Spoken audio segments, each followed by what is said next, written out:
Good morning. Happy Sunday, everybody. It's AOH with your morning coffee, otherwise known as Sports and Fitness Rants. We are here to share your NBA pain with you. Robin, say what's up to everybody.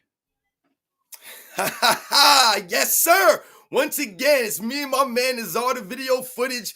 AOH, like he said, we're bringing you guys another Sunday edition. It's great to be back.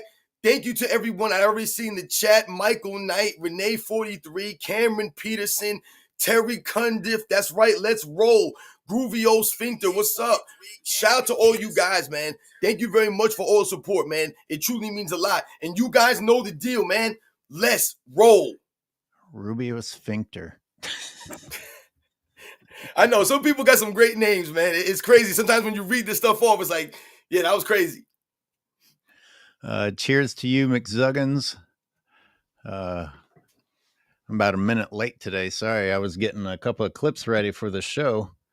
And we'll start with low hanging fruit. There's so much weird shit going on in the NBA. We'll just ignore the fact that I feel like I'm playing right into their hands by still talking about it. Robin, I listened to some of your rant the other day. Well, you had quite a few. I'm going to start with talking about LeBron James and his disrespect for the league that's given him so much that he just takes and takes and takes from. And the thing is, people can be split on that because you know how delusional LeBron fans are. They'll say that whatever it is that these weirdos say. But here's where I don't have a tolerance. It's we who don't like LeBron James can say what we say, and LeBron fans can say their delusional things. But then you have people like Stephen A. Smith who go on and say, because he's done so much for the game. And I ask all the time, please provide some specifics. The guy, what he's done for the game, he's creating a competitive league. He's creating something that will further hurt a league that he's nearly brought to its knees through lack of viewership and an isolation of the hardcore fan base who now only exist to explain to the world why we're so upset. Did you get to that part in your rant? I wasn't sure. I don't mean to be redundant if you said it. I know you covered a lot, but did you mention how people, in addition to us suffering through him hurting the game, then come on TV and lie to us and tell us that he's done a lot for the game? In the meantime, he's going out there starting other leagues that I just can't. I don't even think that the other league will be very successful, but it doesn't change the fact that he's still doing things for himself in total disrespect for the league that's done so much for him. Yeah, I mean, once again, shout out to everybody that's coming through in the chat. I see you guys out there, Callie Young, TG, Roland, old school NBA fan, Chip Ferguson. Like I said, thank you to all you guys that continue to come through. In the video that you were referring to, the situation with LeBron James and, them trying to, the potential of them trying to start another league, right? And the league having, six men teams and six female teams, and it being something like I said, a separate entity from the NBA. So much separate that, in fact, the players would have to make a choice whether they would want to participate in this league, whatever they would call it, and the NBA. You could not participate in both. And they, compared it to the situation in golf when they came out with Live Golf. I don't know if anybody's familiar with the golf situation. I'm not a huge golf person or aficionado of golf, but I understand some of the problems that happened because the players couldn't play in both leagues. So if they had to make a choice, and it became a money issue, it became a logistics issue, because this is going to be an international league. This is not going to be just a in America type league. These teams would be able to be located and have games. This is international. So all of these things come into play. So this is a completely, like I said, a separate thing from the NBA. So this is not going to help the NBA. This is only going to hurt the NBA. So let's say this league actually came about, and like you mentioned, AOH, what have you done for the league, LeBron James? Now you're saying that some of the best players have to choose. So let's say they go and play in this other league for the money. Let's say you get more money in this other league. You have the potential to make more money, right? These other leagues don't have salary cap issues and all this other stuff. They can pay you whatever they want to pay you. And all of a sudden, some of the best players are like, hey, let's go play in this league and make a gazillion amount of dollars. That's not helping the NBA. That's hurting the product right here. So these are kinds of things that we're talking about. LeBron James is busy trying to, get people, investors for this, but what has he done for the actual NBA itself? I was thinking about old school people were raised to leave something better than you found it. And obviously he doesn't have that mentality. He's even if he wasn't forming this other league, he's not leaving the NBA better than he found it. Now you can't say that about Jordan for sure. But once again, I'll go back to Kevin Durant's stupidity on that talk show, and these guys talking about the goal is to play for as long as physically possible. They obviously don't have any respect for the game or for leaving it better. It's about what they can take. Just take what you can and then go. How are fans supposed to be inspired by people like that? But to me, how do you cheer for people like that? To me, that mentality is confusing. I feel it's almost like, you think about when you were a kid, for example, right? Right, and you play a sport, whatever it was. Like I said, whatever you were doing, right? You're in the playground, you're on the monkey bars, you're doing whatever you're doing. You're climbing trees. We talk about these kinds of things. I remember it's like you wanted to be the best at it, right? You with your friends, you wanted to be the best. That's where the competition comes in. These are the kinds of things that I'm talking about. That's competition. You're competing with your friends, the other kids in your neighborhood, the other kids in your school, whatever it is, at anything. You want to be the fastest kid on the block. Maybe you're out in the front. You know what I'm saying? We used to race out in the front of the block, man, and we used to race. Right? Everybody wants to be the fastest. Everybody wants to be able to do this. Oh, I could ride my bike with no hands. That's competition growing up. These are the things that we're talking about. So what that essentially is saying is that you want to be the best at something. So you're trying your best every time you're doing this. You're trying your best every time. I remember I used to like to skateboard a lot back in the day. And I used to go to this half pipe at this arena, right? They said this place that we go to was like a big arcade. It was this big sports complex. And they had a half pipe there. And I used to go there when I was like 11, 12, 13 years old, doing this skateboard stuff. And every time you went out there, you wanted to try to do your best. You wanted to show off in front of everybody. I wasn't getting paid any money. I wasn't there, with sponsors and people cheering for me and applauding. But I was there around the other contemporaries, the other peers of the skateboarding community, and I wanted to do my best. I wanted to show my skills. I wanted to go all out every single time. So I bring it back to someone like Kevin Durant, the LeBron Jameses, the James Hardens, the Paul Georges, the Joel Embiids, the Ben Simmons, a lot of these guys that we've been dealing with over the last several years. And I question their mentality and how they in fact think this is actually improving their legacy and making them look better when they're known for half-assing it or not being true competitors, not really wanting to go after it every single night, all these seasons. They'd rather, you said, protect their brand instead of go out there and play and represent for the love of the game. Do you have to encounter people like that in your daily life? I know you're a dad. So do you run into other dads that you can picture telling their kids, hey, don't give your all when you're out there. Make sure you preserve yourself. Do you actually run into people like that? Absolutely. I mean, God. Listen, AOH, let's be real, man. I coach. I tell people all the time, I've been coaching my son since he was in kindergarten. I didn't really coach my daughter stuff because she played soccer. Not too, really well-versed in soccer, but I've been coaching my son since kindergarten. He's going to the 3rd grade now. I've actually had a parent email me and say that I was too loud, too aggressive, and that, they don't know if I'm the right coach for their child. I emailed this parent back and I told her a whole bunch of stuff. But in short, I told her, listen, when I see you out there coming to the games, you're on your cell phone, you're not even paying attention to what's going on. I'm like, because if you were, you would see that your kid is the problem and that your kid is the one kicking dirt on people, not paying attention. He's the one messing around. But the parents got all these energy for emails, but you ain't got no energy to coach your kids. So once again, don't come at me with the nonsense if you ain't going to step up and do it yourself. Blame is the easy way out, and it's another thing that LeBron James has bestowed upon us. Another thing that LeBron James has left NBA players doing and podcasting instead of focusing on their craft. A few people in the comments have said that LeBron playing golf instead of being at Luka's extension signing is a big deal. Sounds like par for the course to me. I'm not sure who he is supportive of or whose events he goes to, but the fact that it's par for the course, I guess, says a lot. We know that LeBron fans don't see a problem in it, but if he was your teammate, you probably might feel a certain way. Yep. It's a little bit amazing that we don't ever. I guess it's not amazing because once again, it's par for the course. But other people that he has treated badly, like Dwayne Wade, they pretty much keep their mouths shut, and so we're left thinking. I don't know. I don't even know what to think about Dwayne Wade. He's a particularly confusing one. Unless you're thinking about, like you said, these guys are not consistent.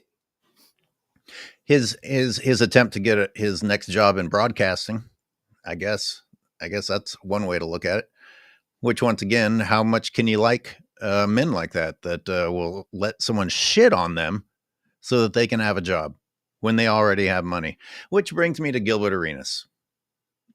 There's so much to say about Gilbert Arenas. But something I've always said about Gilbert Arenas is how can you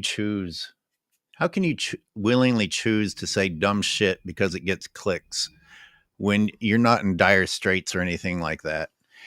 And I know a lot of people, some people out there are like defending him and saying, oh, there's nothing really that wrong with what he did. I don't even want to get into that. I don't even know what all he's guilty of. I think some charges are still pending. Thing is, like, with everything he has going on, my takeaway is, why do you guys still need more? People like that always got to have another side hustle that is not on the up and up. Whether you think it's particularly evil or not evil doesn't change the fact that it's a side hustle that's not on the up and up. And as an animal person, I always think about Michael Vick and whatever weird reason he had the dog fighting thing going on the side. Yeah. It's like, what the fuck drives people to do these things? You can't get enough money. Is it another insecurity? You got to prove yourself in another way. And then the whores that he had hired there, and then he was taking a percentage of the whores' money. That definitely sounds. How do you? That one sounds pretty shady. Taking a percentage of what you're paying to people. Yo, listen, you just bugged me out right there with that because I didn't even know about that. And, I didn't know the details. And like you mentioned, AOH, when I did a video on this, and I told people in the video from the beginning, the only reason I was doing a video, it had nothing to do with why he was arrested, the fact that he was arrested. I don't give a damn, man. Like I said, it's whatever. I don't even know the charges. I don't even care. But what you just said just cracks me up. What I told people was the reason I actually ended up doing a video on this and talking about it is when I saw Gilbert Arenas post to his Instagram account, his release, getting released on bond, and him dancing on the steps and him goofing around and carrying on as if, he's somebody that's untouchable, talking about they can't hold me. And, the way that he reacted to being 43 years old and being released on bond. That's not something that you should be dancing about, something that you should be laughing about, regardless of the charges. Like I said, no one's sitting here saying that Gilbert Arenas, committed some heinous crime and that he should be buried under the jail or in a prison or any of that kind of stuff. But your reaction to this at your age is it being who you are.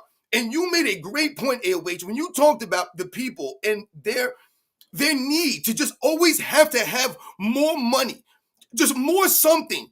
And like you said, there are people out there that are making millions of dollars for literally doing little work. There are people out there that literally have to work every day, man. They do manual labor jobs. They bust their ass for, maybe they make good money. They earning that money. But there are people out there making all this money. And yet, what do? At every chance, they try to finagle the IRS. They try to, I'm going to write this off. I'm not going to pay taxes on this. I'm going to claim this here. They always are looking for an angle, like you said, to get more money or they get something else. Like you said, they always have to be a side hustle. These guys are just weird, man, with a lot of the stuff that they do. Which kind of brings us to Shannon Sharpe. I don't even where do we go with Shannon Sharpe, or do we just skip it? Do people want to talk about Shannon Sharpe? Because that one's fucking weird. Again, it's another one where some people are going to be like, "Oh, come on, man. Oh, there's nothing wrong with what he did." I'm like, where are our standards as society?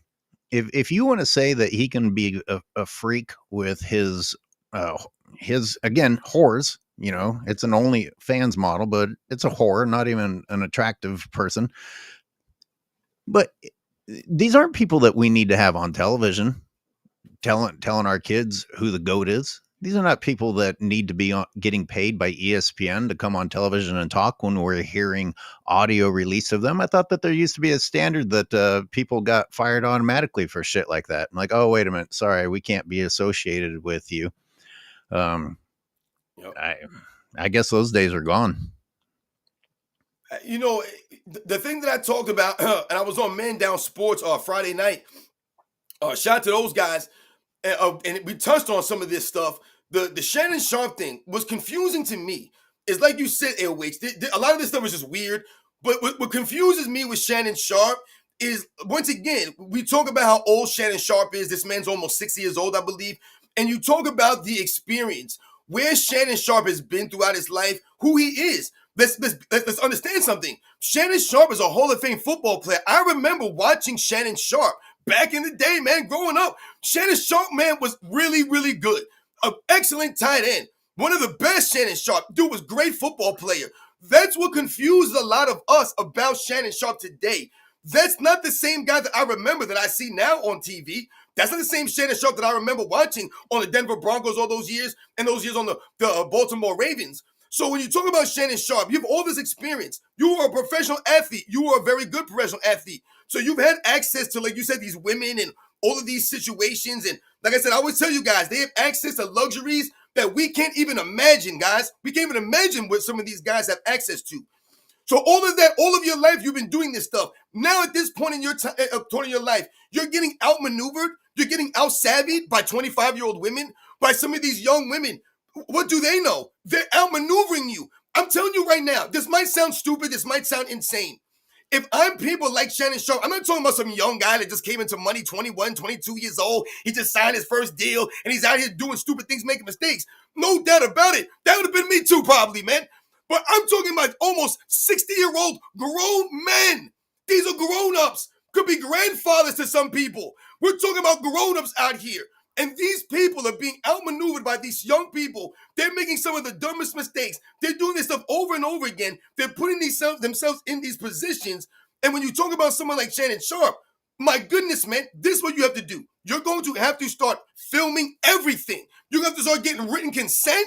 You're going to have to start getting IDs taken. You're going to have to start getting photocopies of this stuff. You're going to have to get everything legitimized because people are coming after you. Y'all got to be smarter than this. Or just act like a grown man who's had a successful life and praise the Lord and be thankful for what you had instead of still trying to. Yep. I don't know what's he trying to do, man. You can't find people to have legitimate sex with, anyways. Stay away from the butt lifts and the plastic fake lips and the cheekbones and the crazy all kinds of nonsense that people got going on. Beware. I wouldn't have sex with. I wouldn't have sex with these plastic. Sharpe. This is so weird. Like you said, you're out here with these chicks that, like I said, you could be like their grandparent. Yeah, the plastic thing, I'm not down with. You couldn't get me to have sex with them for free, much less paying that much money for these plastic people. These women think they look good. They look crazy. They look like a different species. Look crazy, ladies. Don't do it to yourself. Don't do it. Please don't. Please don't. Stop doing the butt lifts and the cheekbone lifts and there's this show that I seen. Me and my wife watch it sometimes because we cannot believe some of the things that's on there, and it's called Botched. My goodness, man. Botched? The people that come into this show, that come in to get, whatever they got going on, these are like situations where people had surgeries and it backfired on them. They go into like third world countries and getting nose jobs and stuff like that. And then they come back and they look like hell. They're looking crazy. And when you look at them before the operation, you look at some of these people like, What'd you do that for? Well, why were you even doing this? There's no need for this stuff. Now, some of these people have legit, reasons, some medical reasons why. But come on, man. For the most part, it's vanity. And these people look insane now, and they think they look good. I mean, you see some of these women, their breasts are so big they can't even see over them. It's insane what we're doing here.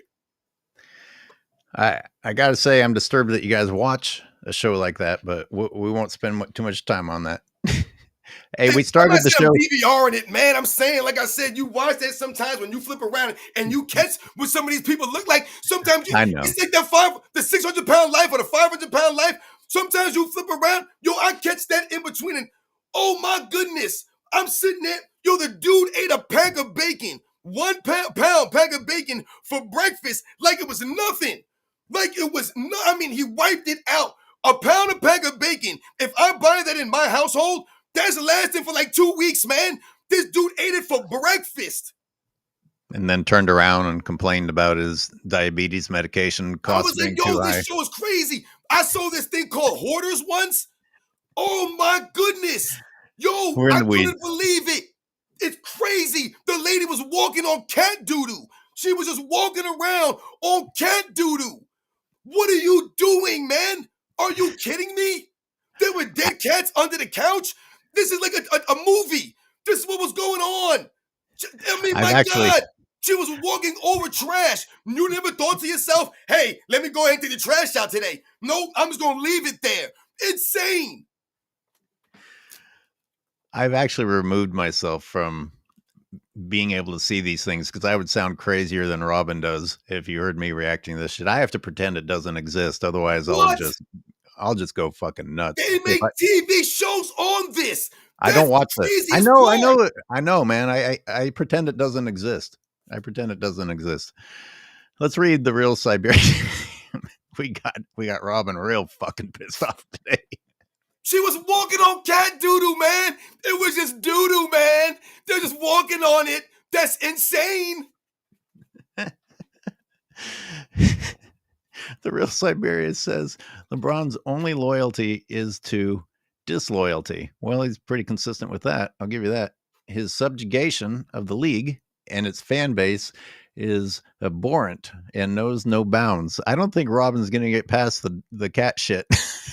I can see your brain is still with the cat shit. How can you walk on it? How can you walk on it? You just walk on it? You didn't even clear a path. You just walked on top of it.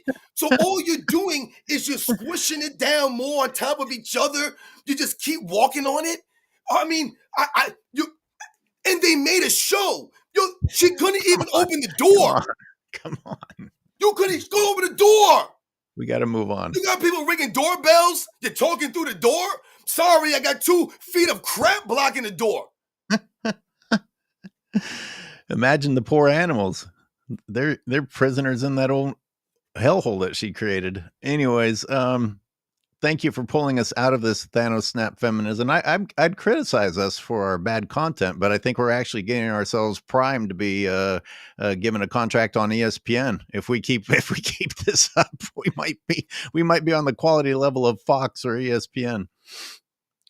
Oh, LeBron James is Killmonger without the killer instinct, figuratively and literally burning the house down on his way out. Thank you, Thanos Snap Feminism. It's been a while since I heard from you. And it's not that serious coming through with the super. Appreciate you guys supporting us while we fucking go in the weeds. Yo, for real. I'm sorry, y'all. For real. I'm sorry, man. Just don't think about it anymore. I know this is a big one for you. To my favorite duo, thanks for being real, being honest, and sharing your Sunday with us. Yo, for real, thank you very much, man. It's not that serious. Yo, much respect to all you guys. Yo, I see a lot of you guys in the chat laughing. Yo, much respect, man. Like I said, some of this stuff is funny. You guys know, like I said, you guys know me and Airways get together, and you never know what you're going to get from us. So shout out to all you guys, man. Thank you. I mean, hey, let's play the blame game. I watched the NBA's news feed, and what, you think that my brain isn't going to be, our brains are going to be coming out nice and clean and shiny, ready to talk actual sports? Come on. Yo, listen, when we were first coming on, I was already fired up because I was watching Self Reachers NBA Facts, a video. Shout out to our man Jim, our contributor. Jim, I was watching in one of his latest videos, and he was actually directly going at FYF, actually playing a clip from FYF's channel in the intro and talking about the 90s era big men and how, he was saying how they weren't that great and, all this stuff, but at the same time acknowledging that the big men of the 2010s and beyond haven't been anywhere near as great. So shout out to my man Jim in his latest video. I have to tell you, I saw his thumbnail. I saw what he talked about, and I didn't watch it. I have, like I told you, I have my limit. I am a grouchy old fuck, and I see he's going to actually let he's got a sound clip of FYF shitting on big men of the past. I'm not playing that, or I'm going to have someone's going to get hurt. Probably me. I'm going to pick a fight with someone I shouldn't for no reason because I watched the wrong video. But Jim, but seriously, Jim, good for you for suffering through what my angry old ass can't handle anymore. Jim, by the way, is traveling today. He cannot join us, but I've got some clips queued up for us to look at as we will actually look at basketball footage here a little bit later. For those of you who joined late, what did we cover? We covered Shannon briefly, Gilbert briefly, LeBron sucking every last thing he can out of the NBA while still being praised for doing so much for the league, so much for the game. Just can't wrap my head around it. Rise above anything. Don't forget though, which we also covered hoarders and how there was doo-doo on the floor. Let's not forget that. Did cover that. Oh, Animaniac says Marv Albert was freaky as fuck and kept his job. Yeah. Marv Albert. Oh man, shout out to Animaniac talking about freaky Marv Albert, man. Marv Albert at least had swag to him. Marv Albert, like I said, when you talk about, see, this is what we're talking about. Someone like Marv Albert, he still educated you out there. When you listen to Marv Albert in a broadcast booth, man, like I said, you're being educated historically on the game, man. He's able to give you some stories. Yeah, like I said, some of these guys personally, they do some crazy stuff. Like I said, they're celebrities. I remember back in the day as a kid, they used to have like magazines, right? Magazines were huge. And I remember one of my friend's fathers had like a collection of magazines, like vintage magazines, Playboy magazines, right? And I remember, back in the days as a kid, you used to hear stories about the Playboy Mansion, right? And, as a kid, you'd be like, oh man, it would be so cool if I was famous and I was like an actor and I'd go to the Playboy Mansion. And, whatever you were thinking about the Playboy Mansion, it probably happened there, man. I mean, all kinds of crazy stories and things and people that went through there. And God knows what was going on. This is what I'm telling you when I tell you guys. The famous celebrities, the people who got money, the people who are on these levels that are in these rooms, man, they have luxuries and access to things that we can't even imagine. So, yeah, we hear about some of the stories, but I'm telling you guys, it's probably worse than that. And as a kid, Marv stories on this sounded crazy. Marv got corrupted by hanging out at the Playboy Mansion. Got some weird ideas in his head. I don't know, but I remember the Playboy Mansion was up in Beverly Hills Cop. If you guys remember Beverly Hills Cop, they had that scene with the Playboy Mansion and, Axel Foley being there, and it was like a big deal. And they were talking about, yo, man, we made it. You had the Playboy Mansion. Like, that was a thing back in the 80s, back in the early 90s and stuff, man. I don't think anyone would have minded having a cocktail at the Playboy Mansion. A lot of people went through there. What did Marv do? He liked to wear dresses. He was doing all kinds, you think about some of these weird dudes and like what they do, man. Like I said, we could go on for days and days with some of these weird people. Well, I was getting specific. You mentioned something, Airways. You said how people get money and all of a sudden it's like they get weird. Yeah, no, it's true. People got all this money and time on their hands and they start their brain goes to bad places. Oh, what can I do with this shit? Man, fighting against that laziness. Keep fighting against it. I was going to try and make a debate about if what Marv did was worse. See, at least because Marv had to take a step away for a while, but it wasn't for saying he was going to choke the shit out of somebody and paying a whore. He just had a weird thing about putting dresses on. I don't know. Okay, whatever. I'm not going to play. I'm not going to try and make levels of morality amongst the weirdest people on the planet. Yeah, but see, that's the point, Airways, like you just mentioned, though. See, someone like Gilbert Arenas, he's out here on these platforms, right? He has his own podcast. He'll come and, jump on some of these other guys' podcasts and some of their YouTube channels, and he has always got something to say. So he, in fact, acts as if he's the judge, and the jury and a lot of these things. He'll be out here making jokes about Michael Jordan's gambling. He'll talk about all that stuff. But on the other hand, dude, you're actually getting arrested for something related to gambling. So, like, you sound ridiculous when you're out here acting as if, you're that dude or, you're this or that. But at the same time, you then get arrested for doing those same things that you're making fun of someone like Michael Jordan for. I mean, come on, man. These guys sound insane sometimes, man, when they come out here and they talk all this stuff. Like you talk about, they'll come out on a podcast talk about how much money they have. They'll wear all this fancy stuff. They wear all these fancy clothes. They got to let you know what they're rocking. These dudes are 40, 50 years old, and they still got to rock labels and let you know. Like I said, they're wearing expensive stuff, the watches that they wear, the cars that these guys drive. But then we wonder why they're always trying to get every little last bit of money. Like you said, they always need a side hustle for more money. Like, why are all these guys on YouTube now? Why has everybody got a podcast? All these ex-NBA players now that supposed to have all this money. These guys should have made hundreds of millions of dollars.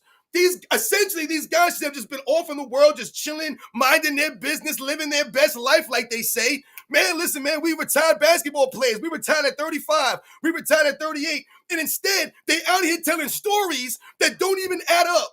A lot of these guys are making up stories. They're trying to pump them careers up. They out here making YouTube videos. They out here telling lies, man, for money, for clicks and views. It's so weird to me. You out here doing gambling casinos, and like you said, you taking a cuts off of women that you had out here. This just weird stuff, man.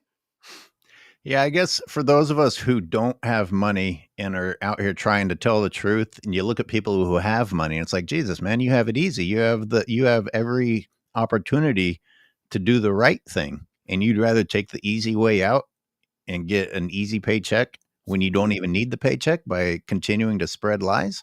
I guess that's why I have no sympathy for Shannon or Gilbert or any of those guys.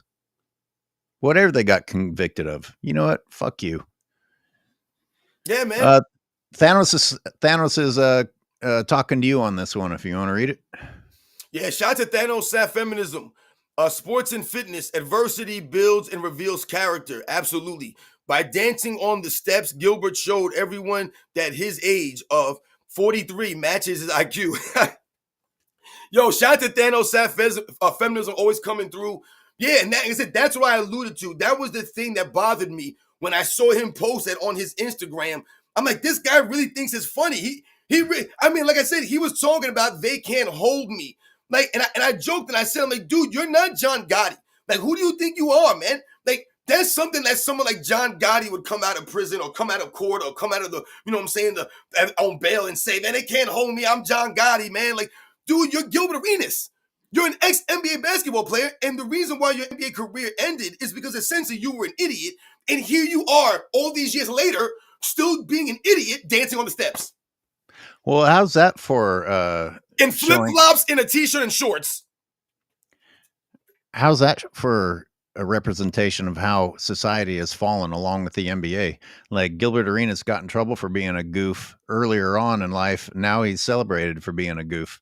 And maybe you can hardly blame him for thinking he's untouchable. I bet you he's done a lot shadier shit that we haven't gotten to and probably never will.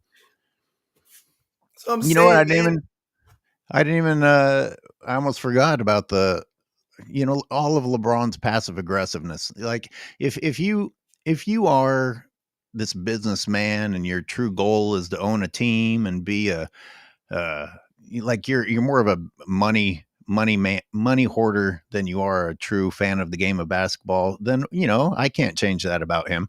But he's out there making on these business deals with Maverick Carter and all that, and he can't keep it to himself. He's got to get the social media involved and be like, yep. And then the Clippers thing. Why does there need to be a photo of you working out at the Clippers facility, which I don't even understand that one. I mean, I understand that it's disrespectful, but Jesus Christ, how petty is that? I don't like what's happening. I don't know. Read into it further than that. Does it go deeper than I don't like it? Is LeBron any deeper than that? I No, don't like it. but see, and you know what you're alluding to right now is ultimately the problem for a lot of the LeBron James fans when they always try to tell us, oh, you know, all you guys do is talk about LeBron James, or you know, everybody only needs to make videos on this guy or whatever. But like you just mentioned, LeBron James always needs us to do these videos on him because he's the one that always needs the headlines. So, like you said, he's always just doing something. Listen, there's no reason to post that. Why are you posting it? This is what LeBron James does. A lot of his posts are nonsensical posts. Once again, he's trying to inject himself into something. Some other great athlete has an accomplishment. Here goes LeBron James swooping in with a random text to make it about himself. Hey, look what I'm posting, guys. I'm talking about this person while also talking about myself. This is what he continues to do. So like you said, they'll say, oh, you know, you guys are talking about him again. And like I said, they'll try to make it seem like it's a negative thing. No, LeBron James needs us to talk about him. That's why he's here. He's here for the fame. He's here for the money. He's always got to make some stupid headline, make it about himself. I just did a video today, and I saw everybody talking about how LeBron James wasn't at the little press conference that they held for Luka Doncic and the extension that he just signed with the Lakers. So people were talking about how LeBron James continues to give examples and show times that he's not a great teammate, that he's not a good friend, and that he really doesn't care about anything other than himself. If a situation, if a scenario is not there to promote LeBron James, to somehow boost him up, just think about his son. His son, all that wasn't for his son. All that was for LeBron James, so he could say, look at me, I played with my son. I did this. He don't give a damn about his damn son.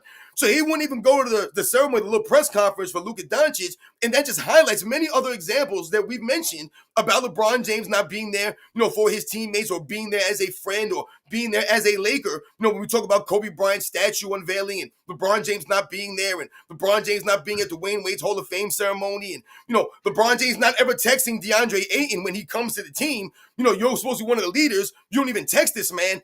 And, you know, like I said, these are all the headlines of LeBron James, the situations that he puts himself in. I know. And I know LeBron fans are going to be like, well, it's not his job to do that. So what? You know, it's the coach's job. But the bottom line is that he's not being a leader, and you're finding excuses to make it okay to not act like a leader. I actually would like to I just want to measure the level of delusion that LeBron fans are in with one of LeBron's past slights. And you know, he put out a statement, or his party put out a statement that said that he was in fact at Kobe's funeral, but said, don't film me, don't take pictures of me. And that's like, if you believe that, in my opinion, you got to be real gone. You got to be real gone to believe that one. Number You know, one. and wait, I'm sorry, wait, but what I said about that situation that doesn't make sense to me is, in fact, if LeBron James, in fact, that's the truth. Let's give LeBron James a benefit of the doubt. Let's say LeBron James was there. Who cares, right? Let's say he was there, but no one filmed him, no one videotaped him. There's no proof that LeBron James was really there because he didn't want anybody, you know, filming him or taking pictures of him for whatever the stupid reason is. If he wants to say, and they want to make that excuse, that he was there, but he didn't want that done, then all you're doing now is taking away from Kobe Bryant's funeral. You're taking away from the moment. Because once again, people are wondering and debating whether you were there or not, when we can clearly remember watching that moment and seeing all these people in the crowd. I remember the camera cutting to many of these people. I remember going to Magic Johnson and Steph So all Curry. those people were taking away. All those people were taking away from Kobe. Right? Because they were. Michael Jordan came and spoke on behalf of Kobe Bryant and his family. Oh, well, he took away from Kobe then. Right? He showed up. So LeBron James made it about himself by saying, in fact, I'm not going to sit and be there like everyone else. I'm not going to sit next to these people, be in the crowd. I'm LeBron James. I'm too cool for that because I'm bigger than Kobe Bryant's funeral. I'm bigger than everyone. I'm bigger than Michael Jordan. And once again, he tried to make it about himself. We talked about the 75th anniversary. The thing that really got LeBron James and a lot of people in that moment is, remember, Michael Jordan was not planned to show up there. So he was a surprise, a late person to attend. They were not 100% knowing that Michael Jordan was going to be there. So if we think about that, LeBron James was probably surprised just as well. So when he rolls up the way that he rolled up and he gets the kind of praise and applause that he does, LeBron James definitely felt a certain way. That's why he had to come over and give that fake, fake love and fake hug to Michael Jordan, man. Yeah, well, he took away from Michael Jordan's moment then. Stay out of it. This is the thing. LeBron James is never about not being in the photo. He's never about it not being about him. He finds a way to distract from everyone's event and somehow make it about him. That's point number one, if we're pretending that he was, in fact, at the funeral. Number two, human beings are not respectful, especially the paparazzi. There's no fucking way every single person obeyed that request and didn't take a picture or film him, and that's the reason that there isn't any evidence out there. That's do you understand what you're saying? The credit that you're giving to a slimy population of human beings that invade people's personal lives to get a photo, and all of a sudden, like, oh, okay, not this time. Yep. Right. That's a great point, AOH. Jolly Joshams. It brings us back to Marv Albert. Morning, gentlemen. AOH, you are telling me you can't watch a little bit of cat doo-doo squishing, yet you spend hours watching LeBron gameplay. Yes. Oh, you got me. Shit. You got me. No, this is why. No, this is why I don't have room for any of the rest of it in my life anymore. LeBron takes me to my threshold every single day. That was great. Yeah, good one. You got me. Shout out to Jolly Joshams, always coming through. Thanks, man. Thanks a lot, guys. Thanks for the super. That was good. That was really good. Who else we got supering in here? Oh, we got the lonely one. Or lowly one. Correct me if I'm wrong. Did I hear LeBron talking about how hard life was in the bubble? And yes, he did. And under the same breath mentioned personal chefs. Yeah. Absolutely. Absolutely the lonely one. That's what we're talking about. LeBron James and a lot of his fans, they don't live in reality. There's no self-awareness with a lot of these guys. It baffles me. Shout out to the lonely one. These guys literally forget where they came from. Like, they have amnesia. It's like they're allergic to remembering the conditions which a lot of these guys grew up under. A lot of these guys didn't come from anything, and they completely forget this now. It's just crazy. No grounding at all. This is what I'm talking about. The people you keep around you, keeping you grounded, keeping you aware, self-aware of what the hell's going on. So like my man, the lonely one says, you're talking about personal chefs. You're talking about the conditions that you were living under when you're talking and speaking to the common folks. We can't relate to the things you're complaining about. He will do no time. Who are you talking about? Gilbert? Yeah, probably. I'm just reading a couple of the chats, flying through these. Yo, shout out to you guys. Shout out to everybody here. What else do y'all want to talk about? Happy to No, I'm not even done with Jim, man. Yo, Jim was slicing and dicing. Jim was talking about, he came with the facts as usual. And what someone like FYF allows him to do. See, this is why I always say it's important, for someone like Self-Research NBA Facts, for AOH, for someone like me, for a lot of these other channels, Uncommon Sense and Uncut Hoops and Too Raw and Dreamers Pro. Why it's important for a lot of these channels to go at some of these people like this on a consistent basis. Because then, like I said, they're not educating and giving you the facts. They're giving you a bunch of nonsensical narratives and opinions and lies. So you're never going to be truly informed on what's going on. And like I said, these people have larger platforms than all of us. I mean, hell, combined. You can combine me, you, Jim, a lot of us together, and we still don't have the amount of subscribers as FYF Sports. So with someone, like I told you guys, if an ex-NBA player said something, they automatically have cachet. If someone comes on YouTube and they see this guy has, X amount of subscribers and it's a decent amount, they're going to automatically think this guy has to be one of the best people in this field, in this space. When in fact, no, he's not. So someone like Jim, my man, could come out here and, like I said, have the video that he had talking about a lot of the big men, and he gave great evidence and factual information as to the 90s compared to a lot of those guys. and when it took them, or how long it took them to develop, which was not well into the 2000s. So he brought up a lot of those big men, like I said, and shout out to him. Speaking of big men, so the clips I want to look at is comparing what it was like to attack the paint in the past versus attacking the paint today. And I was going to dig up some of the gnarliest stuff, like LeBron, Michael getting the shit fouled out of him and still finishing the dunk. But instead, the first thing I came across was him against the Jazz, like toward the end of his career. And that was bad enough, at least compared to what we see now. I guess we could move on to that. You guys ready to look at some footage for a little bit and then come back to general bitching and complaining? Yeah, I'm down with the footage stuff. Yeah, I tell people all the time, when you talk about that last sequence in '98, when Michael Jordan makes that first layup to bring the game within one, when he hits that quick layup, if you watch that game or that play closely and you see at a couple of different angles, you'll actually see, in fact, that Brian Russell plays actually excellent defense, getting his whole entire hand essentially on the ball, swiping down on Michael Jordan as he's coming up for that layup. But on top of that, after Michael Jordan comes through that play by Russell, when he goes up for the layup, he gets completely clobbered by Antoine Carr. Where you're talking about Jordan going for the layup and Carr just completely coming across Michael Jordan's whole body. And I'm not saying there should have been a foul called. I've never said that. But that's finishing through damn contact, man. Like a play today that, like I said, would have been called a flagrant almost. Yep.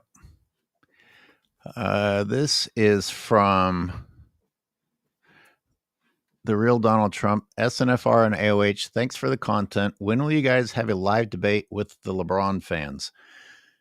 We There is no debates with LeBron James fans. Remember, there's no debates. It's educating these people. That's all this is. It's conversations. Because once again, we talk about LeBron James and the Michael Jordan stuff, or LeBron James and just hell, if they wanted to bring up the video footage of AOA's channel and they want to debate on that, they want to have a conversation about that. Do they want to? No, they don't want to talk about that kind of stuff. They want to come out here and talk about their emotions and their feelings. There is no need for any of these, LeBron James quote unquote fans to ever say the word debate in relation to Michael Jordan and the 90s era of NBA and what they think they know. These people have no clue. They don't have the cachet, man. They don't know it. These people are fools. We've already exposed these clowns. These fools came. When we used to do these Sunday lives, man, on Michael Jordan Fans of the Best channel, man, we cooked these fools. These dudes got exposed. They got embarrassed. Gilbert Arenas, these clowns over on Go James Kingdom. Listen to what they say. My game breakdowns, and I finished that recent series just looking at Game 5, and a lot of people in the comments are like, how can LeBron fans see this and continue being LeBron fans? And a little bit later, you'll see a LeBron fan who just types, LeBron got these numbers at this age. Yep. Like, you're not interested in reality, are you? Nope. So I don't know what to say. I'm saying, man, I'm trying to keep teaching it, man. I just keep teaching you. Just keep explaining to you people, man. These LeBron James fools, man, like I said, they don't debate. All they do is cry and moan and come with their narrative. How are you going to debate a narrative? How are you going to debate liars? You can't debate people that come out and just lie and make up their own stuff. These people are weirdos, man. Praise the Dawn with the super chat says, I can't stand this twinkle toe sucking overrated ped user and his fan base. I wish LeBron never joined the NBA. Losing is the new winning. God, isn't that the truth? I said that in the members thing after listening to one of Jim's videos, just these guys trying to make losing sound better. And I was like, wait a minute. So if Jordan had just boosted his stats, and his stats were already pretty darn good, and he won, but you're almost saying Jordan needed to lose more in order to be comparable to LeBron James. Like, hey, get, score 50 more often, but the Bulls don't win the title. And now we're going to respect you more. That's not what real fans of the game want to see. We want to see you win with the right strategy. And having the right guy on your team means being the right guy means not always making it about you. Word. I mean, listen, these fools be out here celebrating LeBron James stats. They've been celebrating all these numbers that he gets. Meanwhile, they'll literally watch LeBron James in a basketball game with his team down by 20, playing against a second and third string unit out there stat chasing and getting all these quote unquote stats in garbage time. How many times have we seen that? On the contrast to that, you witnessed Michael Jordan oftentimes in his career. The Chicago Bulls are up a certain amount. Michael Jordan checks himself out the game, or they take Michael Jordan out of the game because, once again, there's no need for Michael Jordan to be in these games with the Bulls up big or the Bulls down by a lot. He's not in these games. A lot of the great players, they didn't play in those scenarios. So this is what we're talking about. The stats are not always giving you the full context. They talk about that 10-point streak. They always got to preface it by saying, in the regular season, these people are a bunch of clowns. Didn't the real stars find it embarrassing to take the go-ahead shot at the end when the game didn't matter anymore? LeBron eagerly takes that shot. It's like, you should be above that. He cannot wait to improve his shooting percentage with the uncontested layup at the end of the game when they've already won or already lost. In his mind, he probably doesn't even know if they won or lost. He just knows that he's going to take the shot to improve his terrible stats that are already based on layups in the first place. Exactly. The lowly one says, my favorite finish through contact moment was Jordan dunking on the Knicks, and he infamously taunts them afterwards. Is that when he finally yelled? Because looked down and screamed. Yeah, I want to. We should just make that a segment every week. Go back and enjoy at least one good play from the past, and that one's up there. My God, shout out to the lowly one. That's a great moment. Thank you, lowly one. And let's see. All right, I'm going to play. So I was just talking about Game 5. I ran out of time, but I've got 2 clips of LeBron James going to the rim. And then we're going to look at Jordan at the end of his career, or the end of his second three-peat. Right. Let me make this bigger, obviously. Start it over. All right. So this is Game 5. We've got a big out on the perimeter. Well, I'll just play it.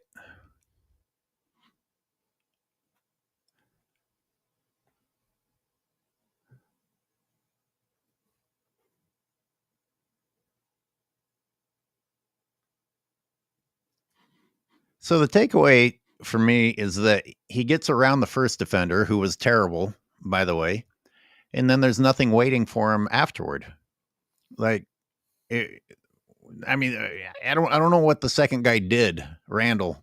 In fact, the really funny thing is that Randall wasn't doing anything before that, so he should have easily been able to get over and get into position. He not only doesn't go over and get into position, he doesn't even actually challenge the shot. Yeah, I mean, listen, when you look at that play, LeBron James makes a move to the baseline. Like you said, it looks like, they're forcing him toward the baseline. There was no help defense, obviously.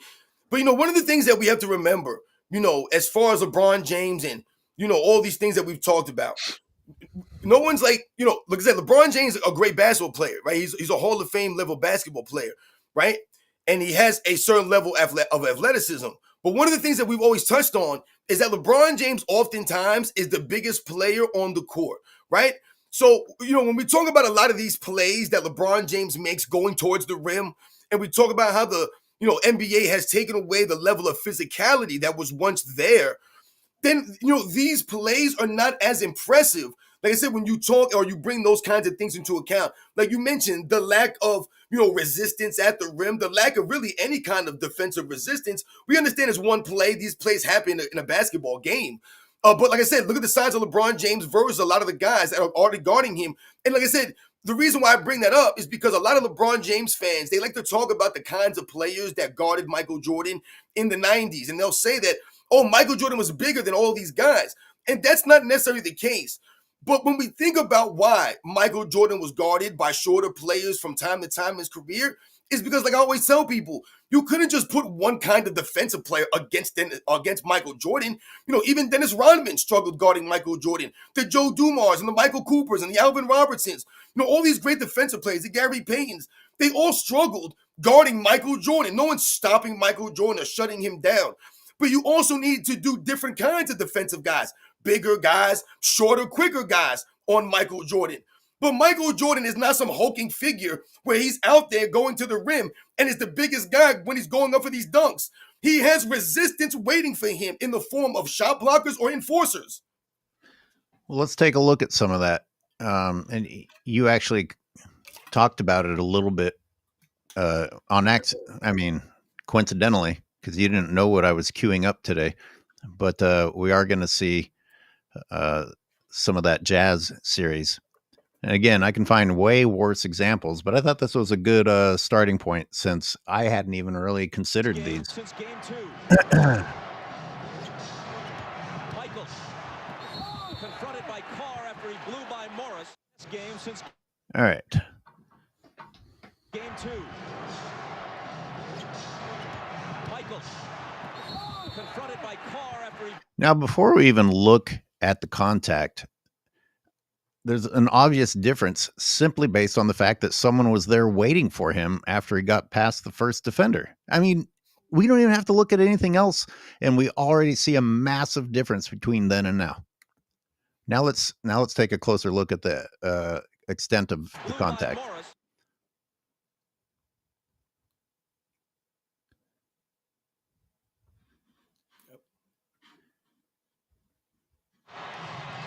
All right, we'll get another example. Hard enough to rest on defense and try to conserve his energy for offense. Here he is on offense.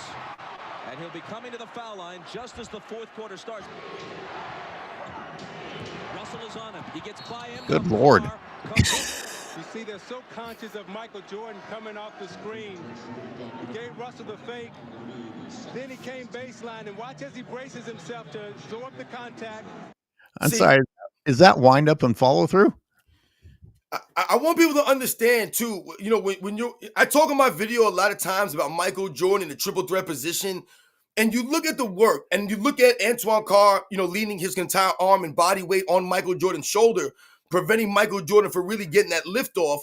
And we're talking about this not being a dirty play. We're not saying that Antoine Carr should be ejected from the game. He's trying to hurt Michael Jordan. This is a hard playoff foul in an NBA Finals from a large man, right? Someone much larger than Michael Jordan, right? And we talk about what Antoine Carr's role is on the team for the Utah Jazz. He's there to intimidate. He's there to be an enforcer. Look at that. Look at the swing through. He's making contact with his head after he put his body on him, after he got past the outside defender, who, by the way, was actually a good perimeter defender, not the bullshit that LeBron James gets to run past because no one cares about him having the ball. And then nobody defends the rim afterward. Jesus, look at Carr. Yeah. I mean, like you said, look at Michael Jordan's head. And Michael Jordan, all he's worried about is if he made the shot. He's going to get fouled. He's going to go to the line. With a three of their own. Jordan. Jesus. And a blocking foul. Stockton is down on the floor. Now you see how Stockton cut Michael Jordan off there, and Michael Jordan was able to slide in between the two defensive players. But these are all typical fouls. There's Russell's already beaten. There you go. Get your hand on him. Try and make up for it. Oh, I mean, try Stockton. He's sideways. Yeah, it's like throwing your shoulder into somebody's guts or sternum. So that's what I'm saying. These are the plays that John Stockton was known for making in an NBA game. That's why oftentimes you hear guys talk about John Stockton and the things he would do on the basketball court that would get underneath your skin. He's always on you. He's doing these kinds of things. He's cutting off your legs. He's doing this. He's pulling your jersey. All these kinds of things. I think there's a third element to this, and that's talking about what Jordan is doing afterward, which is getting up and going to the free throw line, not laying there, not throwing himself around, not blinking, peekabooing. Yep. That's a great point again, AOH. Like you said, the reactions, sometimes I see videos of LeBron James channels or posts on Instagram, and they'll show a video of somebody saying that LeBron James cries and moans to the referees and stuff like that, right? And then they'll cut to a video of Michael Jordan arguing with the referees. And I always laugh, and I always tell people, there's two ways that you go at the referees. We talk about arguing with the referee, right? You're talking about arguing with the referee. That's one way. You argue with the referee. Every player's done it. I've seen players in the 50s and the 60s arguing with referees. We've all argued calls. We've all been on the court and see guys get into fights over calls. We've all had these situations, man. No one's talking about arguing for calls. We're talking about the way that you cry and moan for calls. The way you act and pout for calls. The way you flop around for calls. You'll stand on the other side of the basketball court while the play is going on, crying and moaning for a call. Huge difference. And I'll take it further. Arguing, I mean, arguing today is not arguing of the past. Like, I'm actually pretty amazed when I go back and look at old Jordan games at how composed he was. Like, you hear people like talk shit about him that he always got the calls or that he complained, and I actually expected to see worse than I found. It's really not. And that's not just compared to LeBron James, who's about the biggest crybaby who's ever existed. And like you said, there's no roll around the floor. Michael Jordan's not looking for a Band-Aid when there's nothing on his arm. He's not playing peekaboo on the floor. The game is not being held up because Michael Jordan is faking an injury, man. It's insane that people actually try to put LeBron James and his strength and toughness in the same category as Michael Jordan.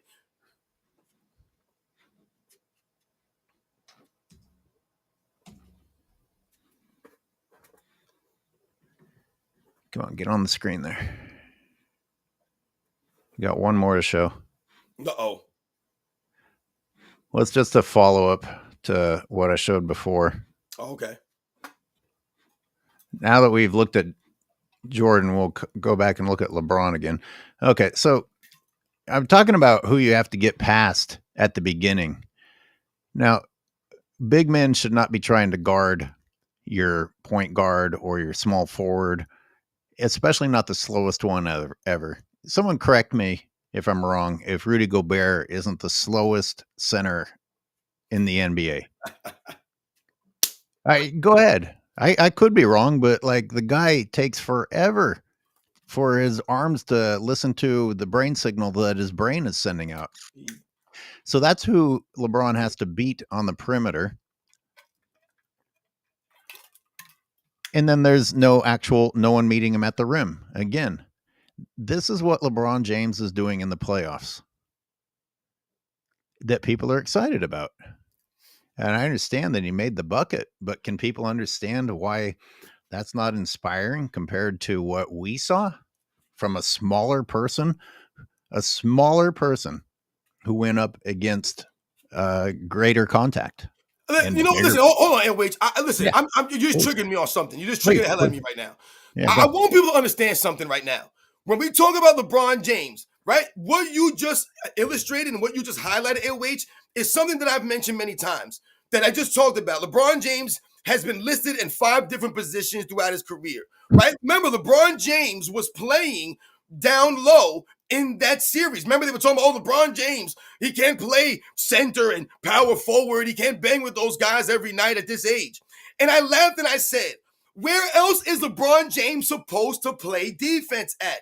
He's not guarding point guards. He's not guarding the perimeter guys. He can't play defense like that. So they hired LeBron James on some of these lesser guys. So what does that do on the other end? In a scenario like that, he's being guarded by Rudy Gobert.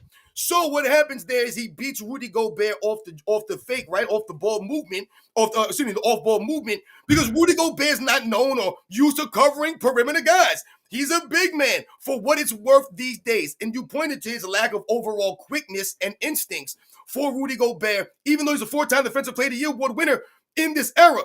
Now, if we compare that to what Michael Jordan was doing at 39, 40 years old on the Wizards, I want everybody to remember, Michael Jordan was listed at small forward on the Wizards.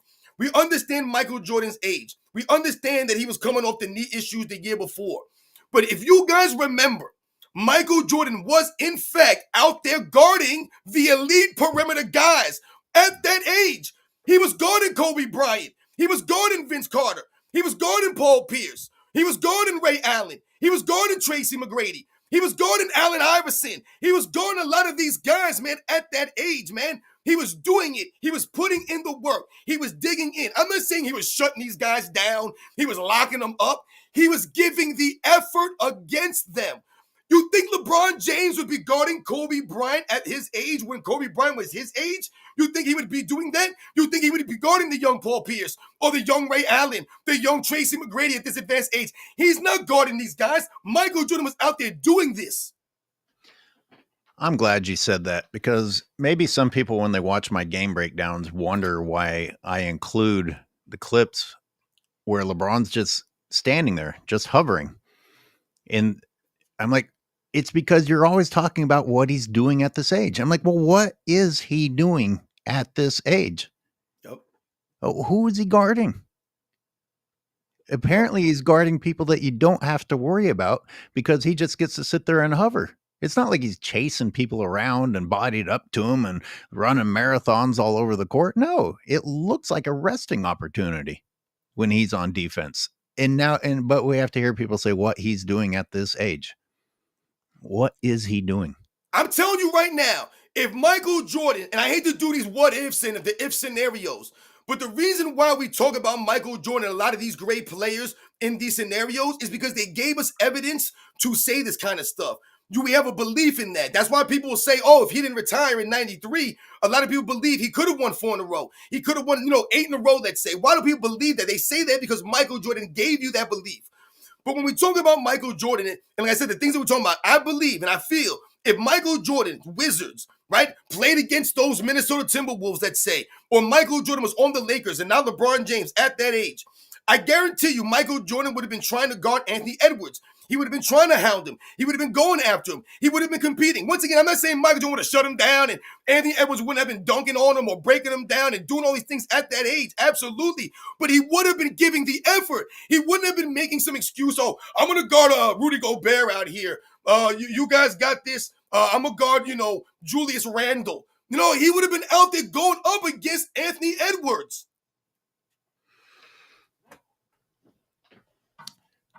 People want to call in and talk about cat poop and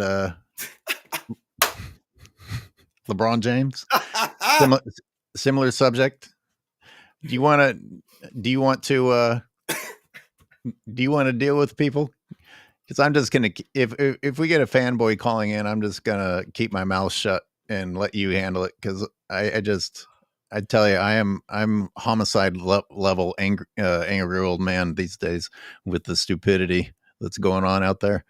Oh, who wants to talk about cat poop? They know. Listen, they know what I was talking about. They know. They've seen that before.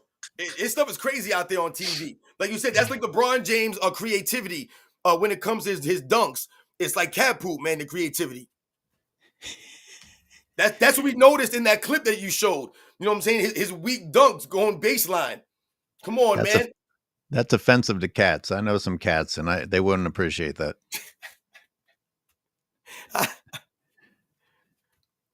LeBron James should go out there and do the dunk contest. He should be 41 years old next season. Go out there and do the dunk contest at 41 years old, man. Yo, you will be out there like sitting on fire, man. We be like, damn. This dude went out there and did the dunk contest at 41 years old, man. Much respect to LeBron James for going out there, but he won't do it.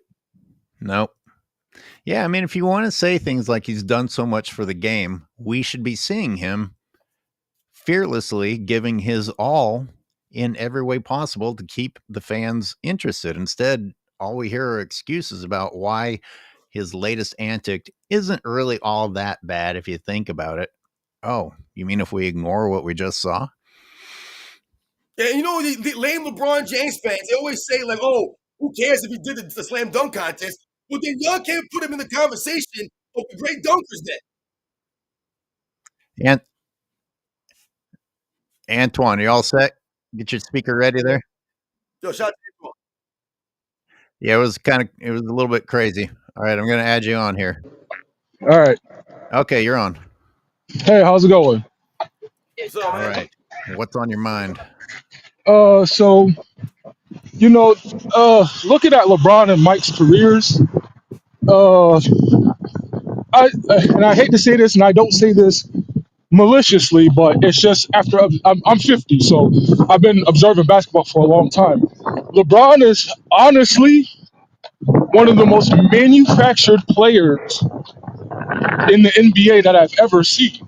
Like, when you ask somebody a question about LeBron, it's always like, oh, well, LeBron did this at this age. Yeah, but he lost this, and this. He came up short in the fourth, and you bring up all this stuff, and they'll go, well, what do you expect? Like, his team was trash, and it's like there's been many guys in history that's taken bad teams or like subpar role players and won multiple championships with them. It's always like he's great until you question his greatness, and then they kind of soft confirm he's not great because then they'll be like, oh well, these circumstances happen. So, and then I got into an argument yesterday with a coworker where he said you swap LeBron for Mike for the first three-peat, LeBron wins the six rings, and I said he would never survive Jerry Krause. Jerry No, Krause pretty much exactly. whiffed. Jerry Krause, and I hate that people glaze him, but imagine if the Cleveland Cavaliers, Dan Gilbert, got a new GM that was a hockey GM and a hockey scout. Hmm. And then he said, you're my new GM. Hmm. Everyone on ESPN, First Take, FS1, Nick Wright, all those guys would be like, what's wrong with Dan Gilbert? This guy knows nothing about basketball. He's a hockey guy. Why would you be the talk of the town, right? Jerry Krause Good could point. come completely from baseball, Yeah, good know point. nothing about basketball. His only qualification was, I was a baseball scout and I know the owner. But everybody makes it out like Jerry Krause was this genius. Why would Did you you? in the same... Oh, sorry. No, it's a good point. Did you hear? Did you hear? The commenter pointed out a while back that if Kraus had drafted differently, Jordan Oh, could so have had Karl Malone and Reggie Miller as teammates so here instead so of. here here, here here's what I'm going to tell you, right? In the 85 draft, he got a power forward. He got two centers. He got Mike Brown, and there was another dude. I forgot his name. But he gets those two guys. Oh, Keith Lee. I'm sorry, Keith Lee, Mike Brown, and then he trades to get Charles Oakley from the Cavs. You could have got Karl Malone. That literally writes itself. Airmail, the mailman and Air Jordan. Airmail. That could have been a thing Oh, for the I Bulls. like that. good, good point. They missed a You, marketing opportunity. and then and another play, and then in '85 you skip out on. I'm sorry. In 1990, you skip out on Sean Kemp, Tim Hardaway.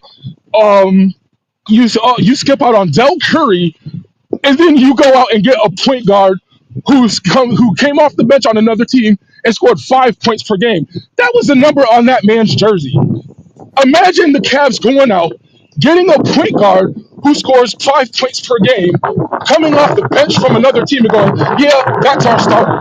No LeBron fan, every LeBron fan would be like, oh, Jerry Krause is terrible. Jerry Krause is terrible. If you were to switch that, he would have never survived the incompetence that is Jerry Krause. Never. So, thank you, Jordan, Antoine. Jordan, Jordan, Jordan squeezed blood from a stone in spite of the organization being incompetent. Like, the owner went and didn't get a GM who was good at like scouting basketball players and like doing basketball day to day. He scouted a baseball GM, a minor league baseball GM, and minor league scout. And the guy's only qualification was, I want the job and I know the owner. That's it. That's it. And yet he's glazed to the moon because he had to get the Scottie Pippen and Horace Grant draft right because he whiffed other years. You skip out on I'm not Mitch Richmond. You skip out on Reggie Miller. You miss Dan Marley. You miss Sean Kemp.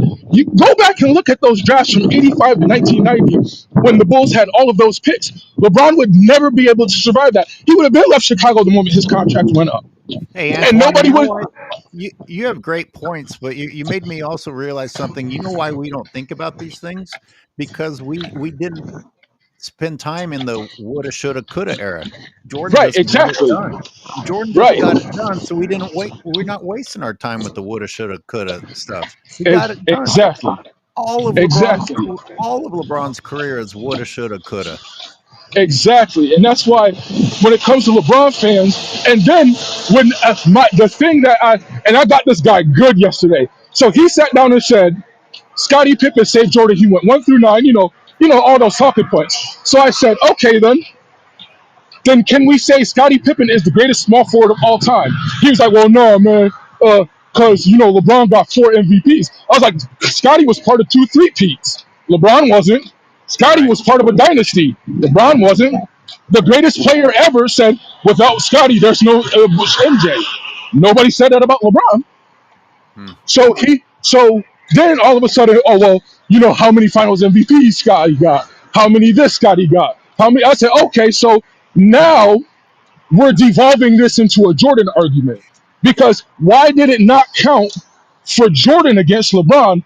But then when I say Scotty's the greatest small forward to ever play the game, suddenly now we got to go to Jordan talking points to justify LeBron being better than Scotty. Scotty's got a better post-up game. Scotty guards the best player, and not Mike apparently. LeBron doesn't do that. Scotty can apparently guard the 1 through 5. So how come Scotty, with less Finals MVPs and less regular season MVPs, why can't Scotty? Why does the game of diminishing returns don't work for Scotty, but it works for LeBron? Yep. See what I'm saying? You start pulling his narratives back a little bit, and now everything unravels. Now suddenly the MVP suddenly now we got to have nuance in the conversation. Now suddenly, oh well, was Scotty the man? No, he wasn't. Oh, did Scotty lead a team of bums to the finals? Oh no, well, so I go, okay, well then you made an argument for Michael Jordan. If you can't make it for Scotty being the greatest small forward of all time, not even saying the best player, best small forward of all time, suddenly the conversation starts to mirror the Jordan LeBron argument. Good shit, Antoine. Where are you calling us from? Syracuse, New York. Oh, The place that invented the shot clock.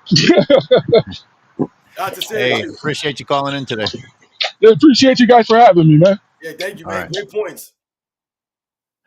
Oh, he's still there.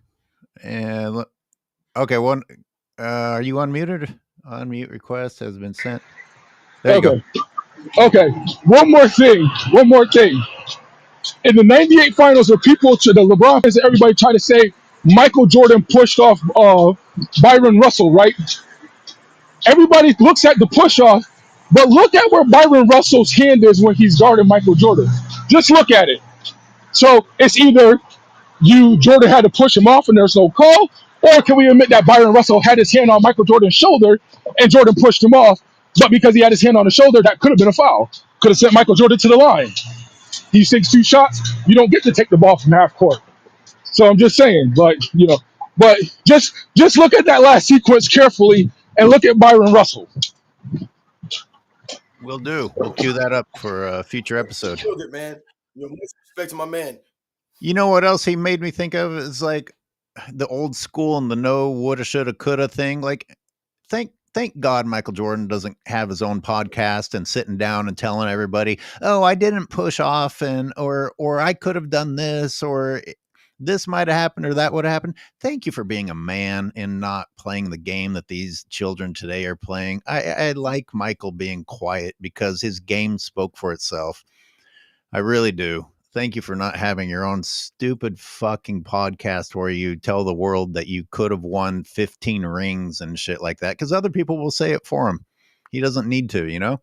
For real. Nah, great points, AOH. And shout out to Antoine for coming through and saying some of the things that he said. Like I said, he came with some really, really great, interesting topics and facts on some points that he made as far as Jerry Krause and the picks that he missed out on, all those years. Because, the sad reality, like you mentioned, is that, like you said, AOH, Michael Jordan didn't need to have those conversations around his career. But the LeBron James fans love to harp on the general managers and the teams and how they didn't do anything. That's why he had to leave. Remember, that's their reasoning. Then give LeBron James an excuse for leaving Cleveland the original time. He wasn't getting anything in Cleveland. They were leaving him high and dry. He had to carry all of these bums. And what you're highlighting is that Michael Jordan didn't have the greatest general manager, but they pump up Scottie Pippen's draft pick so much. Scottie Pippen is pumped up that, like he mentioned, he's regarded as all of a sudden the best player in the 90s now all of a sudden. So all of a sudden now Michael Jordan played with the best player of the 90s.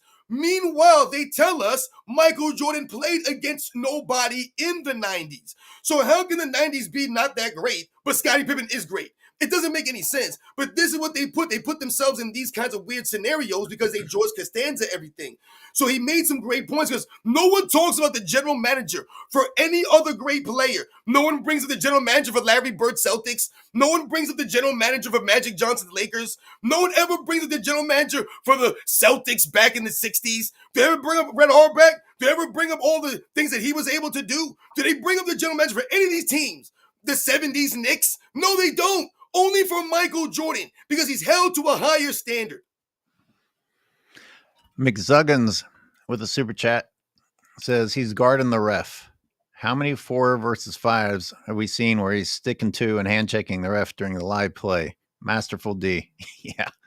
Yep. I don't know if he's referring to LeBron always being next to the ref complaining or just because LeBron's always near the sideline. But yeah. Great super. They're always hiding LeBron James on defense. I remember, hell, Michael Jordan at 35 years old, 34 years old, when he was guarding guys like Rod Strickland, man, when they played against the Washington Bullets in the playoffs that year in the first round. He's guarding Rod Strickland, man. And Rod Strickland's one of the best point guards in the league at the time. And Rod Strickland was really good. And Michael Jordan was guarding him for the entire playoff series at an advanced age, like I said, in his mid-30s. All the years that he had in his belt. Michael Jordan went out there and, like I said, gave the effort on the court, man. He showed improved. Our boy Eyal Sabag is here. Why don't you read that one for us? Absolutely. Eyal Sabag for coming through. Why isn't the NBA pushing back on LeBron's attempt to start a rival basketball league? Is he allowed to do anything? Shout out to Eyal Sabag because we touched on this early in the intro. AOH mentioned how LeBron James does nothing for the NBA. And now the NBA has made all this money for you, has done so much for you and your family. Now you turn your back on the league by, like Eyal Sabag is saying, trying to start a rival league. A rival league, guys. This is not a scenario, like I said, where the players are doing this on the side or in the off season. They have to make a decision between both leagues if, in fact, it ever were to come about. I just have to think that his ego is so big at this point that he can't understand what he's doing. And guess why his ego is so big? Because of how much the league did for him. The league had his back. He was failing. He was not holding up his end of the bargain. And the league decided, we're going to back this guy anyway. And we're going to push all these narratives and we're going to allow him to cheat and form these super teams and strip franchises and play in weak conferences and carry the ball and bulldoze people. And I mean, LeBron James would be just a footnote in NBA history if the league hadn't had his back. And now he is actually believing things that he hears his own media say, like, he's the one who's done a lot for the league. Yep, exactly, OH. Nonsense. Anyway, thank you for the super chat. They can never tell you what, though. Like you said, they can never give you any kind of detail. Give me something. Yeah, just a tiny bit of pushback on any of these shows would make these shows more entertaining. For real. That's what I would have said. I would be, tell me what? What has he done? Don't tell me he did stuff for the league. What has he done for the league? He ain't doing a damn thing. You know what he's done for the league? He guys are playing tournament, in-season tournaments, flopping guidelines, load managing penalties. This is what you get from LeBron James. A lot of crying and moaning. Look at LeBron James teams. You guys ever notice that LeBron James teams all end up becoming floppers and whiners and complainers? You guys see it all the time. I remember that one picture that was going around the internet where you got LeBron James in his classic LeBron James palms up, shoulders shrug pose, going towards the referee, and all the teammates behind him doing the same thing towards the referee. This is classic LeBron James team behavior. On the flip side, look at a Michael Jordan-led team. Look at some of the teams that are led by great players. Look at the demeanors of those teams. It's a lot different. Lizard's Lounge says, Muggsy Bogues would have to jump to catch LeBron's dribble. Yes, LeBron does dribble that high. But he would average 15 steals a game against him. I like it. Yo, yeah, for real. Shout out to Lizard's Lounge for coming through. Shout out to Muggsy Bogues. He makes a great point. I often say this. A lot of times back in the day, a lot of these guys would pick you up full court. Someone like Muggsy Bogues, at his miniature stature, he would often pick up a lot of these great players full court, put the pressure on these guys. So it forces you to have to turn your back, and keep turning and turning because Muggsy Bogues is all on you. And his low, center of gravity, it's almost damn near impossible to dribble the ball around him. That's why I laugh with a lot of these guys and they say, oh, these guys got the handle and these guys can dribble like these guys couldn't dribble back in the day. The guys are only look or appear like they can dribble today because they're allowed to manipulate the ball, but also because the defenses are not allowed to be up on you. You hear a lot of these players that dribble the ball, the point guards of the 90s and the 80s, they talk about what the hand check does and forces you, how do you have to turn your back oftentimes to the play. Because the guys can literally put their hands on you. So you can't just be free with the dribble. They can reach out and touch you. So you have to be a little bit, like I said, more fundamentally sound with your ball handling ability. I show in some of mine where LeBron's got the ball up here when he's in mid dribble, and I'm just like, how is that not being stolen? But one of the answers is that he would shove the defender away illegally, or at least it would have been illegally. He has to commit an offensive foul to keep a dribbler away from his shitty dribbling.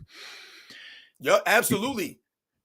We had one other caller who dropped off, but we might keep it nice and tight and short today. Did I miss anything of the low-hanging fruit? We were in the weeds a lot today talking about all the weird news from the NBA. I may have missed some of it because there's so much. No, I think I think we covered a lot of great topics. Once again, we shout out to everybody that came through the live and supported us. We mentioned a lot of things, like I said, I wanted to talk about. Like I said, it's too bad that Jim couldn't join us today. Because like I said, it would have been great to talk about that video that he did in relation to some of those great players from the 90s and shouting some of those guys out. So once again, shout out to my man, Self-Research NBA Facts. Jim, again, AOH, it's always a pleasure, man, doing these lives with you. Always have a great time. And shout out again, like, all you guys that come through, the supers. Like I said, it's truly humbling, man. You guys continue to come through. Like I said, it means a lot. So you guys know the deal, man. We'll catch you guys on the next one, man. Well, speaking of supers, I got to give the shout out to Praise the Dawn, who came through with another one. LeBron fans love threatening people over a disagreement. God, I mean, we could stop the sentence right there. Yep. I mean, you're not allowed to disagree. And you're so worried about your fake world being shattered that you threaten people. Since they're so tough, why don't they go to Israel and threaten them? Fake tough guys, I swear. Yo, for real. Shout out to Praise the Don, man. Yeah, LeBron. That's why I tell the LeBron James fans all the time, and they get mad at me because I tell them to make videos. And the only reason I keep telling these guys to make videos is because if you're going to constantly come to my channel and leave over 100+ comments and they're all negative, and you're telling me I don't know what I'm talking about, then you should take all of the comments and take all the things that I lied about, and that could be a great video. You could debunk sports and fitness rants. Like I said, tag me in the video. But you guys are just weird. You keep coming and you make it personal. You say weird things. Like you said, people accuse me of doing weird stuff. It doesn't add up. These are the LeBron James fans. This is his fan base because they can't give you, any basketball, knowledge. They can't give you an actual basketball conversation. Or like I said, it can't even have a point to anything that you lie about. They can't dispute the video footage. Well, lying and running your mouth is easy. Making a video with evidence is hard, so you're never going to see them do it. JB was here. You want to read this one? Yeah, absolutely. LeBron hit on D as Dwight blitzed Big Z. 09 Cavs, yet Hedo averaged a Pippen like 17, 6, and 7 as interim point guard. Yeah, yo, shout out to JB was here, breaking down the highlights of that series. Hedo Turkoglu was shaking and baking LeBron James out there during that series, man. This dude was playmaking extraordinaire.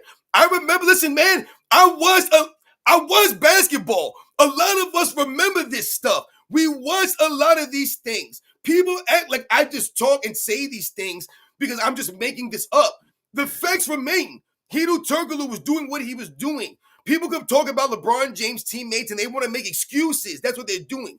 The facts remain. Hedo Turkoglu did what he did, and Dwight Howard was sensational, doing what he did on the rebounds, the defense, like I said, being the anchor for that team. And LeBron James had a perfect opportunity He's at the prime of his career, right? He's an MVP caliber player, winning the MVP trophy, and you didn't take Dwight Howard. So when we talk about him claiming all these years later, oh, I'm the greatest all-around player of all time, I can guard 1 through 5. There's an opportunity right there that's missed for LeBron James. Why didn't you guard, like my man JB was here says, why didn't you guard Dwight Howard? Why didn't you help out someone like Big Z? Why didn't you be that dude in that moment? You never were that dude in those moments, but then you try to say that you were. You couldn't even guard your man at your position. Absolutely. The real Siberius says I missed a couple of supers. I'm scrolling through, or maybe we caught him here at the end. I'll keep scrolling while I'll ask everybody who's still listening, because John Paxson ended up having a pretty respectable career. I got to ask though, John Paxson on a LeBron James Cavs team, does Paxson survive the first couple of seasons in order to live on and end up eventually making a name for himself? How many people don't survive on a LeBron James team because he's not satisfied and he wants people who are already established being brought in, which, by the way, is expensive, a lot more expensive than drafting people. Scottie Pippen's gone. Scottie Pippen's not lasting. 1989, Scottie Pippen gets elbowed in the head and only plays 2 minutes and doesn't come back in the game in the Eastern Conference Finals. You think Scottie Pippen's lasting after that? Michael Jordan, LeBron James would have ran to the general manager and would have been like, yo, man, we got to get rid of this guy Pippen. Do you think that Scottie Pippen would have lasted the next year when he had the quote-unquote migraine game? So we're talking about back-to-back Eastern Conference Finals. Your second best player, your main man, ain't there for you. You think that he's lasting? LeBron James is getting him out of there so fast. You think that John Paxson's going to be his starting point guard for a three-peat? Hell no. You guys think he's playing with Bill Cartwright as his starting center for a three-peat? Hell no. When they talk about what he would have done with Phil Jackson, do you think that he's going to be okay with Phil Jackson taking the ball out of his hands and saying, hey, we're going to bring in the triangle offense? All while being after they fired a coach of yours that you actually liked, Phil Collins. Doug Collins. So all those things that happened, and Michael Jordan never made it about himself, never cried and moaned, never got Phil Jackson fired, even though they ran the triangle offense, and Phil Jackson came in there burning incense candles and doing all this weird Zen stuff, just being a different person. Michael Jordan was able to accept this, sacrifice, and be coachable, and allow Phil Jackson to be great. Allow Scottie Pippen to be great. Scottie Pippen wouldn't have survived his 7-point average rookie year. It would have been part of a trade package to get an established star in the next season. Yup. Import says Wally Zerbiak was better than Pax, but Latards say Pax and Kerr are nearly Klay Thompson. Yeah, see, we always get up in these awkward spots where it feels like we're trashing players that we actually liked. You know, well, whatever. Shout out to Wally Zerbiak. Wally Zerbiak was a quality player. Yeah. You know what's funny? I remember Wally Zerbiak looked really good playing with Kevin Garnett. He looked really good playing alongside Kevin Garnett, a guy that could do a lot of things on both sides of the ball, a guy who played with a lot of energy, a guy who was known for being a true competitor. Wally Zerbiak was a quality player, and he looked really good playing along someone like Kevin Garnett. I mentioned in my members only rant, or maybe I went public with it. I can't remember. I'm old. But how about the bubble Lakers going into that season went and grabbed Danny Green, who was the 3-pointer on the team, the 3-point shooter and a great defender on the Toronto Raptors. Jesus, who just won. You just took the championship team's 3-point shooter, perimeter defender, and he's shit on a LeBron team. Oh, that doesn't matter. That's not an asset. Yep. It's amazing. Remember, he got death threats that season. Yeah. Yeah. When McZuggin says 70% don't survive past 6 months, we know that this guy's an expert. He went through and broke down how LeBron James has destroyed the careers of the middleman, the working class player. Yeah, great information by McZuggins, man, on that point. That was a great one. All right, Robin, you said your goodbyes. You were very polite and respectful, and I appreciate you too. Thanks for being here and bringing the energy. Thanks everybody who tuned in, and we will be back. What, Wednesday? Yeah, we can come back tomorrow. We can come back Wednesday. We can come back both days. We can come back Monday, Wednesday, and Friday. What you want to do, man? Monday, I have an appointment with the mechanic in the morning. Let's go Wednesday. All right, let's go Wednesday. Wednesday it is, everybody. We'll Yeah. see you then.